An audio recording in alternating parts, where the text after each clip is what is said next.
नमस्कार दर्शकों, मैं हूं विनोद कुमार। रियासत जम्मू कश्मीर में पीपल्स डेमोक्रेटिक पार्टी और भारतीय जनता पार्टी की जब सरकार बनी थी और शुरुआती दौर में जो गलतियां सरकार की तरफ से की गई थी उसको लेकर के कांग्रेस यानी अपोजिशन ने आक्रामक रुख अपनाया था और आक्रामक रुख तब तक कंटिन्यू रहा जब तक प्रधानमंत्री नरेंद्र मोदी ने रियासत जम्मू कश्मीर में श्रीनगर में आकर के रैली की और 80,000 करोड़ रुपए का एक पैकेज का ऐलान किया। लेकिन उसके बाद ऐसा लगता है कहीं ना कहीं वो जो कांग्रेस का आक्रामक रुख था उसकी हवा निकल गई है। इस पर चर्चा करेंगे। पीसीसी चीफ हमारे साथ मौजूद हैं, जी मीर साहब, आपका स्वागत है।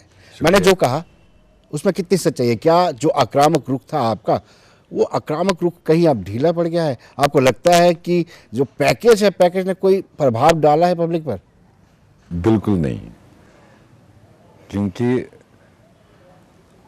उनके आने से पहले जो हमारी स्पीड थी और उसको डबल होने के संभावना है जाने के बाद में। और आपने देखा होगा, अगर आप फिगर्स के हिसाब से देखेंगे, जब वो 7 नवंबर को आए थे, 7 नवंबर से आज 30 नवंबर तक कुछ नहीं तो हमने 15-20 प्रोग्राम उससे बेहतर किए।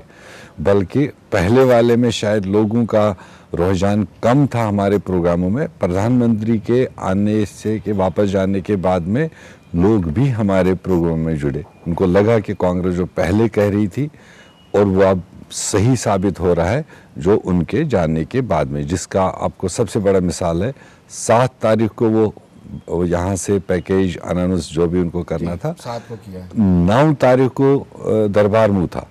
और दरबार मुँह पर यहाँ जम्मू में हमारे जो इश्यूज़ है, मुझे थोड़ी अप्रहेंशन थी क्योंकि हमने पहले से इश्यूज़ तैयार किए हुए थे। बल्कि मैंने वो प्रिंट करने से रोक लिए थे कि जब तक 7 तारीख को वज़ीर आज़म अनाउंस नहीं करता है, हो सकता है कोई एक आध चीज़ वो एड्रेस करे कि जो हमें अपने एजेंडे से निकालना पड़ेगा। विनोद जी, आप यकीन नहीं करेंगे, इतनी खुशी हुई उस दिन कि जितने हमने एजेंडे बनाए थे वो एज इट इज़, बल्कि 2-1 उसमें जोड़ने पड़े, कम नहीं करने पड़े। और उसका करंट पूरे जम्मू प्रोविंस में भी आपने देखा होगा जो इमीडिएट प्रोग्राम लगा था, और पूरे ताकत के साथ शायद एक हिस्टोरिकल सेक्रेटरीट घेराव जिसमें पब्लिक की पार्टिसिपेशन थी, नेताओं को आना ही था एनर्जेटिक तरीके से।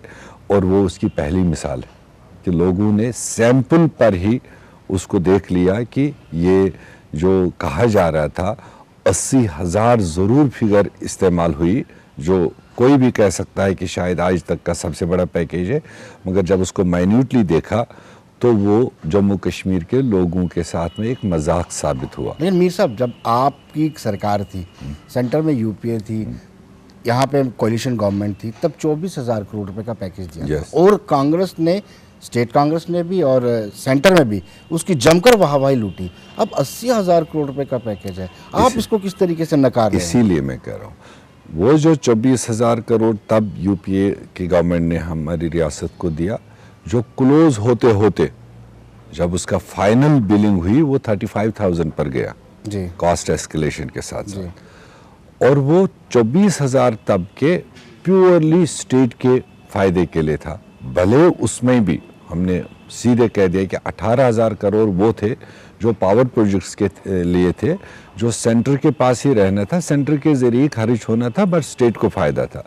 कुल 6,000 करोड़ कुल उसमें स्टेट को आना था, मगर वो 6,000 करोड़ आज के 60,000 करोड़ के बराबर फायदा दे चुके हैं स्टेट को, क्योंकि उसमें इतने पुअर प्रोग्राम थे, इतने डेवलपमेंटल प्रोग्राम हम उसमें अकोमोडेट कर पाए एज कम्पेयर टू 80,000 में ये पैकेज कम है, पैकेजिंग ज़्यादा की है उन्होंने।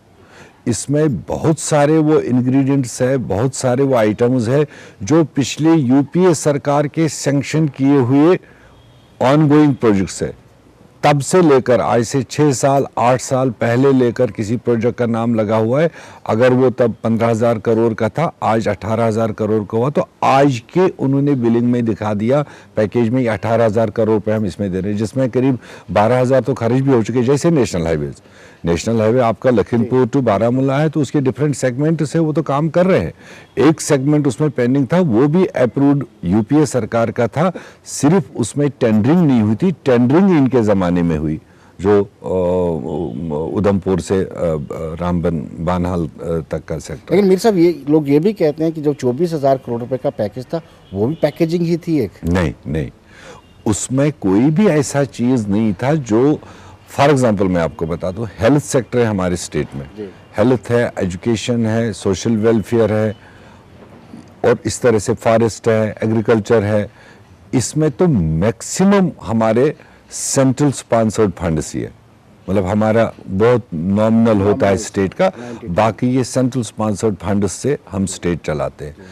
इधर इसी तरह से R&B का महकमा है, R&B के महकमे में स्टेट एलोकेशन कम होती है, और बाकी जो सेंट्रल स्पॉन्सर्ड प्रोग्राम्स होते थे जैसे PMGSY, CRF, NABARD और नेशनल हाईवेज, ये तो सारे सेंट्रल स्पॉन्सर्ड ही होते हैं। अब फर्क क्या है कि जो तब 6,000 करोड़ मिला वो over and above of this central sponsored fund, वो कहीं भी इनकॉर्पोरेट नहीं किया गया था कि भाई जो आपको पैसे मिलने हैं उसमें से कटे।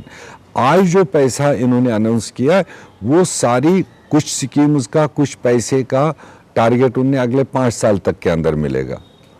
अगर फॉर एग्जांपल आपको मैं हेल्थ सेक्टर की बात कहूँ, अगर हमने 2,000 करोड़ हेल्थ सेक्टर के लिए रखा या 5,000 करोड़, उसमें हम हर साल 1,000 करोड़ तो सेंटर से लेते ही थे, 5 साल में 5,000 करोड़ वो तो आने ही थे। जी जी। अगर ये over and above of the central schemes हो तो उसका बेनिफिट है। लेकिन मेरे साहब एक चीज़ आपने जिक्र किया कि आपके टेन्योर में जो 24,000 करोड़ रुपए का पैकेज आया था उसका पूरा फ़ायदा स्टेट गवर्नमेंट का, ये आपने कहा, ये 80,000 करोड़ रुपए का किसको फ़ायदा मिलने वाला है? ये भी स्टेट को ही बाय एंड लार्ज, मैं ये नहीं कह रहा हूँ कि कहीं ये आज़ाद कश्मीर को फ़ायदा होना स्टेट को ही है, मगर जिस तरह से पेश किया गया है कि लो मेरी कोलिशन सरकार है यहाँ पर, मैं यहाँ पर एक कोई तोहफा लेकर आया, तोहफा नहीं है, ये हमारा हक है जो हमें आने वाले 5 से 15 साल के दरमियान कंटिन्यू इतने बड़े देश से स्टेट को मिलना ही था।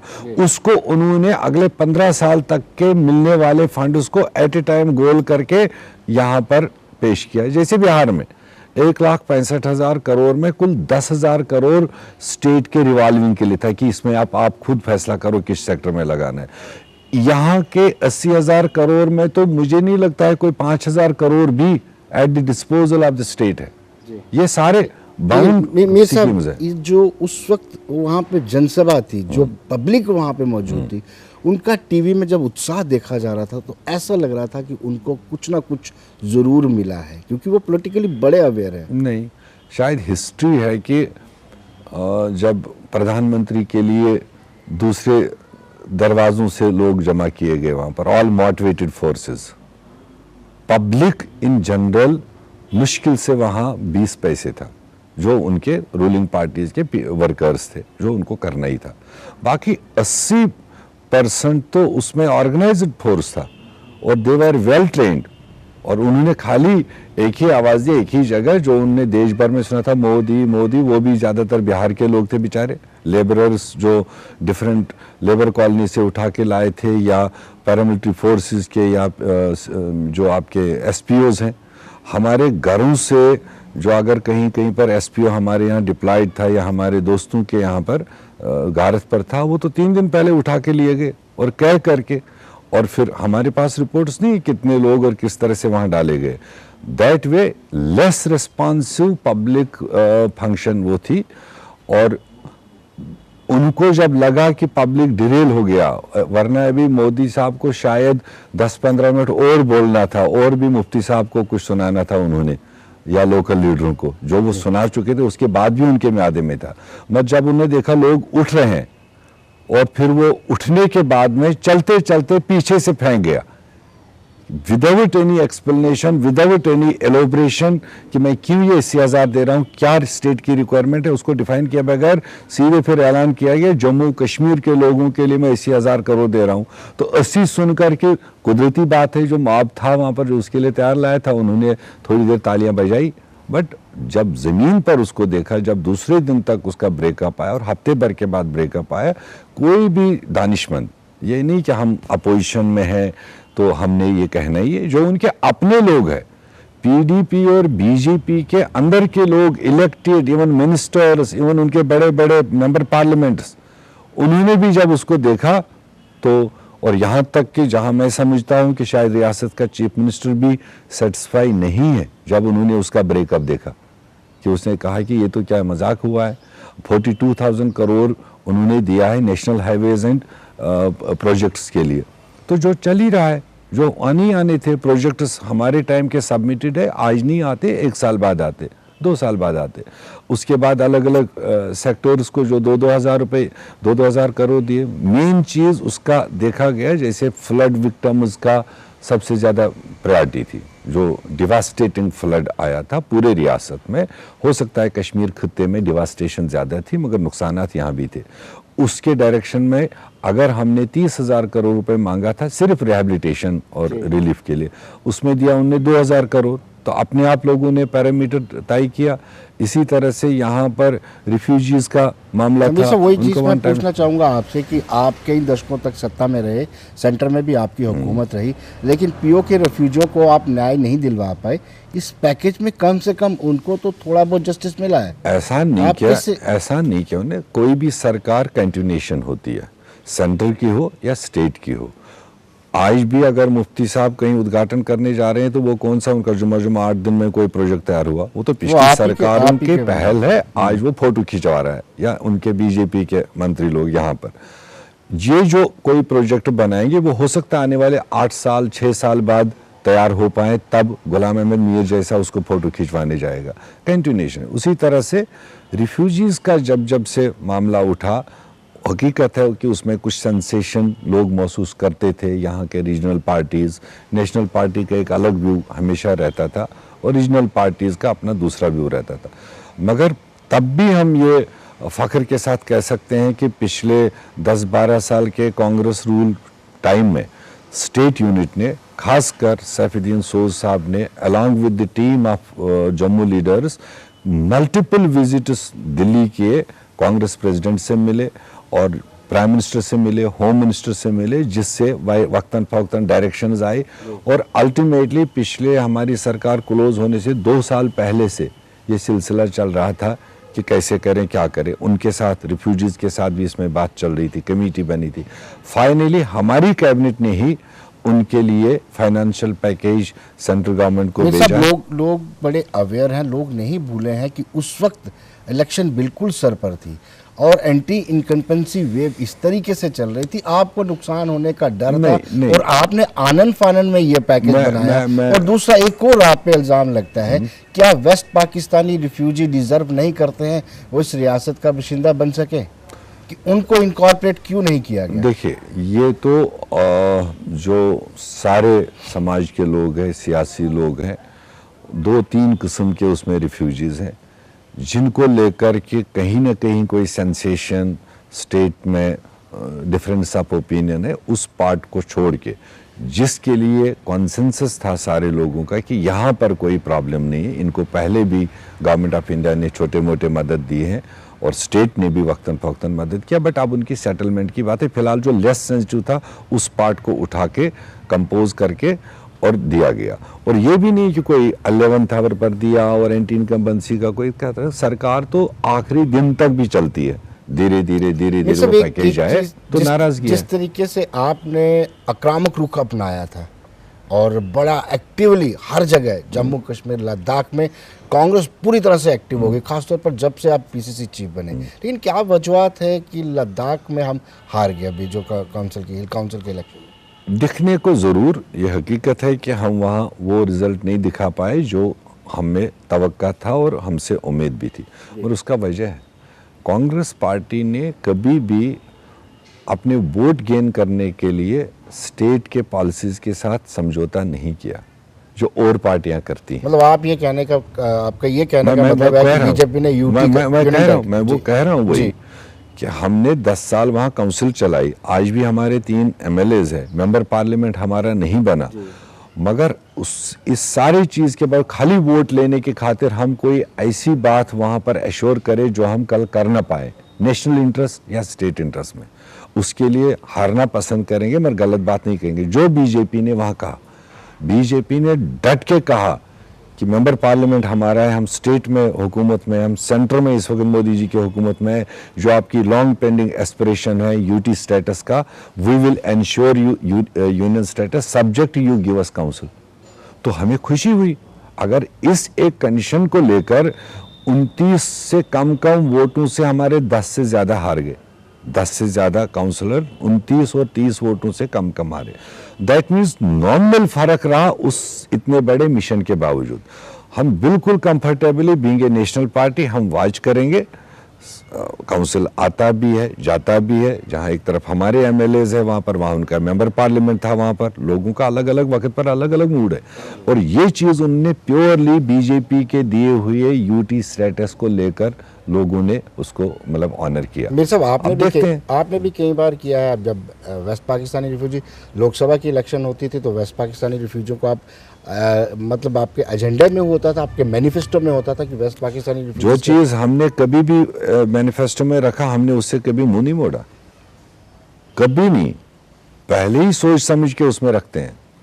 हम बहुत दूर तक नजर डाल के चलते हैं, तभी तो 130 साल पुरानी पार्टी है। ये कोई जुमा 8 दिन से वेव वाली पार्टी नहीं है। वेव में तो 400 मेंबर पार्लियामेंट भी ले सकते हैं, मगर वजूद से जो लेकर चलना है वहां पर हमारे लिए अभी हमें पता है बहुत दूर तक इस देश को। डिसेंट्रलाइजेशन ऑफ पावर की आप बात करते हैं, लेकिन आप अपने कार्यकाल में, अपने टेन्योर में लोकल बॉडी के इलेक्शन ही नहीं करवा पाए। रीजन उसके रहे, वो हम एक बहुत बड़ी गलती मानते। मैं तो तब अंदर पार्टी में भी रहकर ये कहता था और हुकूमत में भी रहकर कहा, क्योंकि कोलेशंस में ये अड़चने आती है, जो आज की कोलेशन में भी। कल देख लीजिए उनकी जो मीटिंग थी, उसमें एक पार्टी मांगती रही मुझे ये चीज़ नहीं मिला, मुझे ये ताकत नहीं मिला, दूसरा कह रहे हैं मैं दे दूंगा, तीसरा कल कहेगा मुझे ये नहीं मिल रहा है। ये बिकरिंग्स होती है। उसी तरह से हमारे पीरियड में, खासकर पिछले 6 साल में, कभी जब विंटर में चुनाव करने की बात करती थी तो हमारा जो तब ये था अलायंस पार्टनर, वो कहता था नहीं अब सरकार जम्मू में हमें नुकसान होगा। फिर समर में वहाँ चुनाव कराने की बात करते, करो आप रंग रोगन, लोगों को खुश करो, तो जम्मू वाले कहते थे हमारे यहाँ पावर कट ज़्यादा हो रहा है तो लोग वोट नहीं देंगे। तो इस कश्मकश में ये पास ऑन हुआ। वो मैं एक सबसे बड़ी गलती मतलब एक्सेप्ट कर रहा हूँ हमारे कोलेशन के बिहाफ से, नॉट पार्टी ओनली। आज के दफा अब ये मजबूरियत भी बन गई आज की सरकार की। आज भी इनके बीच में भी जहां इन्होंने कहा था असेंबली चुनाव सरकार बनने के बाद ही हम चुनाव करवाएंगे, अब साल गुजरने जा रहा है, रिजल्ट लोगों के। ये सब अपोजिशन में आप बड़ा कम रहे हैं, तो आप कैसा महसूस करते हैं जब अपोजिशन में आपको मैंने पहली मर्तबा देखा जब सेक्रेटरीट का घेराव कर रहे थे, बड़ा जोश था आपके कार्यकर्ताओं में, आप लीडर्स में भी बड़ा जोश था। कैसा महसूस करते हैं? मैं कहता हूँ ठीक है, सरकार एक जिम्मेदारी है, मगर अपोजिशन चलाना उससे बड़ी जिम्मेदारी है। सरकार में तो दिए हुए वादे आपने पूरे करने हैं, अगर आपको तौफीक हो, अगर आपको भगवान तौफीक दे वो पूरा करना है। मगर अपोजिशन में रहकर ज़्यादा तवक्कात लोगों के होते हैं। रूलिंग पार्टी तो एक बार किसी खोखले वादे पर वोट लेता है, बाद में ऐश करता है, मगर अपोजिशन के लिए हर दिन एक नए चुनाव के बराबर होता है। हर करंट इशू को अपोजिशन को मतलब उठाना पड़ता है, लोगों के एस्पिरेशंस को एड्रेस करना पड़ता है, और लोग भी जानते हैं कि अपोजिशन में। और मेरे ख्याल से मैंने 12 साल देखा हुकूमती टाइम, तब मेरे पास इतने मतलब डिमांड से इतने एनजीओज, इतने एसोसिएशंस नहीं आते थे जो आज बैसित अपोजिशन लीडर हमारे पास अप्रोच करते। कहीं पर कोई प्रॉब्लम, अरबर तालीम टीचर उसको प्रॉब्लम है तो मीर साहब, कैजुअल लेबर उसको प्रॉब्लम तो मीर साहब, फ्लड विक्टिम उसको रिलीफ नहीं मिला तो मीर साहब, टूरिज्म एडवाइजरी बोर्ड इनकम्प्लीट बना तो मीर साहब, किसानों को नुकसान है तो मीर साहब, बॉर्डर फायरिंग हो रही तो मीर साहब। मतलब इस तरह से मैंने ये पाया कि अपोजिशन रिस्पांसिबिलिटी और बढ़ गई, पहले आपको जिम्मेदारी ज्यादा, वहाँ एक पर्टिकुलर सेगमेंट की रिस्पांसिबिलिटी होती थी, यहाँ तो वाइड स्प्रेड है। ये सब आपके उम्र दराज नेता गुलाम रसूल कार वो नहीं रहे, मंगत राम शर्मा जी ने पार्टी चेंज कर दी, यानी अब कमान जो है यंग और नई जो सेकंड लाइन लीडरशिप उनके हाथ में है। देखिए कलेक्टिव रिस्पांसिबिलिटी है, कोई ऐसा नहीं है कि यंग और ओल्ड की बात नहीं है। ओल्ड इज ऑलवेज गोल्ड, ये तो पुरानी कहावत है। अब हो सकता है किसी की आज के दिन पर सेहत की वजह से टांगें नहीं चल पा रही होंगी, पहाड़ों पर चढ़ने की बात है, सांस फूल रही होगी, तो वो तो एक सेल्फ हेल्थ एस्पेक्ट तो हर आदमी के सामने आता ही है। आज हम थोड़े चलने फिरने लायक, हो सकता है 10 साल बाद हमारे लिए भी वो प्रॉब्लम हो। तो इसलिए पुराने या एक्सपीरियंस्ड लोगों की तजुर्बेकारी लगातार पार्टी को फायदा देती है, और नौजवान एनर्जेटिक खासकर अपोजिशन के टाइम में इनका रोल ज़्यादा रहता है। तो देयरफॉर कोशिश है कि हमारे बुज़ुर्ग लोग भी जो बेहतर गाइडेंस दे सकते हैं उनसे सलाह मशवरा करते रहेंगे, मगर ज़मीन पर जो ज़्यादा जो नाचने घूमने की बात है वो यंग फोर्स पर। लेकिन मौजूदा परिस्थितियों में प्रोफेसर सैफुद्दीन सोज और गुलाम नबी आज़ाद की क्या भूमिका है रियासत जम्मू कश्मीर की राजनीति में? गुलाम नबी आज़ाद साहब एक नेशनल लीडर है, माने जाने नेशनल लीडर, और कोई खाली कही हुई बात नहीं है। He is designated as leader of opposition in Rajya Sabha, जो सबसे बड़ा रेस्पेक्टेबल हाउस होता है, और वो अपने आप में कोई छोटा मोटा काम नहीं है। वो पूरे देश का 30 रियासतों का और 130 करोड़ लोगों का नुमाइंदगी वहाँ पर करता है। तो नेचुरल सी बात है कि जब उनको इतनी बड़ी जिम्मेदारी है तो छोटे छोटे गांव मोहल्ले, छोटे छोटे लोग भी मतलब संभालने का मौका पाते हैं। जहाँ तक रही सोज साहब की बात, विद ऑल रिस्पेक्ट, उन्होंने बहुत बेहतर तरीके से अपने सोच के मुताबिक 8 साल जम्मू कश्मीर कांग्रेस चलाया, और वो भी उस पीरियड में जब 8 के 8 साल हम उस हुकूमत में या इस हुकूमत में थे, थोड़ा कंफर्ट लेवल उसमें रहता है, ज़्यादा लोगों के प्रॉब्लम्स को सॉल्व करने की नीयत रहती है, और एजिटेटिव नहीं था वो पीरियड। तो सियासत में वो तजुर्बेकार हैं, पढ़े लिखे हैं। ऐसे में जब मतलब आज के हालात को चलाने की बात हुई तो डेफिनेटली उनको पार्टी हाईकमान ने ऑन बोर्ड लिया है, उनको मशवरा किया है, उनसे मशवरा करने के बाद में जो फैसला लिया है, शायद हिस्ट्री है कि पूरे हिंदुस्तान के कांग्रेस में पहला मौका किसी स्टेट से अगर कोई बदलाव लाने की बात हुई, मौके की ज़रूरत है, तो जो सिटिंग है उसको बाज़ाब्ता पूछ के, ये नहीं कि यूज़ एंड थ्रो नहीं हुआ, वो पहला ऑनर था सैफुद्दीन सोज। लेकिन मीर साहब सैफुद्दीन सोज की अगुवाई में रियासत में विधानसभा के चुनाव कांग्रेस हार गई, और गुलाम नबी आज़ाद खुद लोकसभा के चुनाव हार गए। उसके बाद आपको लगता है कि अभी भी उनका कोई रोल JNK के लिए रह गया है? रोल ख़त्म नहीं होता है, और चुनाव हारना किसी एक फर्द का तो जिम्मेदारी नहीं होती है। गुलाम नबी आज़ाद साहब का चुनाव पूरी पार्टी ने पूरे शिद्दत के साथ लड़ा, मगर जो हालात थे वो अब इस वक्त रिपीट करना मुनासिब नहीं है। पोलराइजेशन पीक पर थी। इसी तरह से असेंबली के चुनाव में कांग्रेस ने कोई कम रिजल्ट नहीं दिखाया इतनी पोलराइजर में, जबकि भारतीय जनता पार्टी में ने जम्मू में जो शॉर्टकट्स मार दिए थे वोटर के लिए कि वज़ीर आला देंगे, बस आप हमें वोट दो तो बस सारा कुछ आप ही का होगा। जिस तरह PDP ने कहा कि बस BJP को रोकने के लिए, जनसंघ को रोकने के लिए बस एक ही रास्ता है PDP, तो थोड़ा पोलराइजेशन उनकी अंडरस्टैंडिंग थी आपस में और कर दी।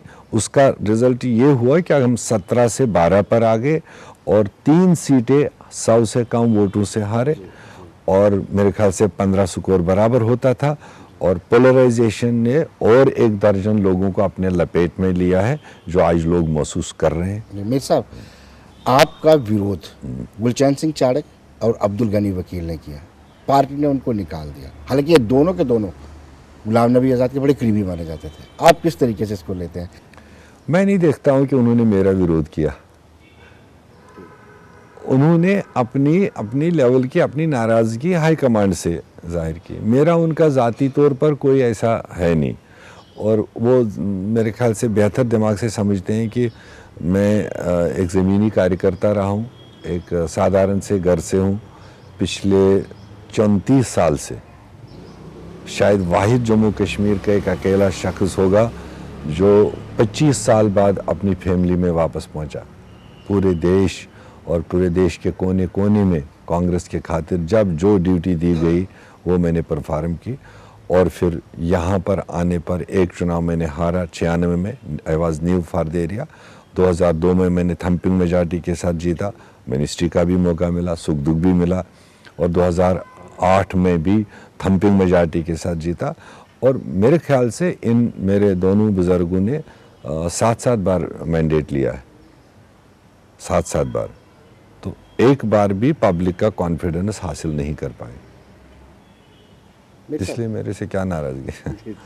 मेरे साहब आपसे ये जानना चाहेंगे, आपने हाल ही में जिक्र किया जब पैकेज की बात की तो मैंने आपसे पूछा कि आपका 24,000 करोड़ रुपए का जो पैकेज यूपीए ने दिया था तो वो लग रहा है जम्मू कश्मीर के लिए, तो फिर मैंने कहा जो 80,000 करोड़ रुपए का है उसका क्या वो जम्मू कश्मीर के लिए लगेगा या नहीं? आपने कहा हाँ जम्मू कश्मीर के लिए लगेगा, पीओके के लिए नहीं लगेगा। लेकिन रिसेंटली फारूक अब्दुल्ला साहब ने एक स्टेटमेंट दी है कि पीओके से part and parcel of Pakistan, आप उसको किस तरीके से लेते हैं?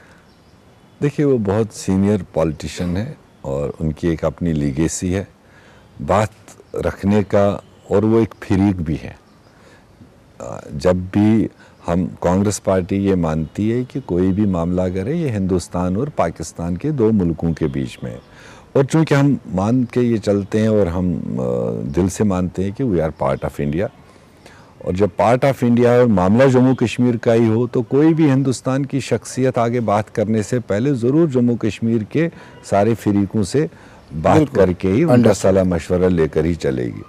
तो मेरा उसमें इतना ही मानना है कि जो फारूक साहब ने यहाँ पर लाइटर वे में कहीं पर कह दिया, वही चीज़ उनको डिफरेंट प्लेटफार्म मिलते हैं और मिलते आए हैं। कोई आज ही पहला मौका नहीं, शेख साहब के टाइम पर, फारूक साहब के टाइम पर, उमर साहब के टाइम पर कोई भी दिल्ली में आगे की बातचीत चले तो उसमें नेशनल कॉन्फ्रेंस ज़रूर एक फरीक होता है उनसे पूछकर।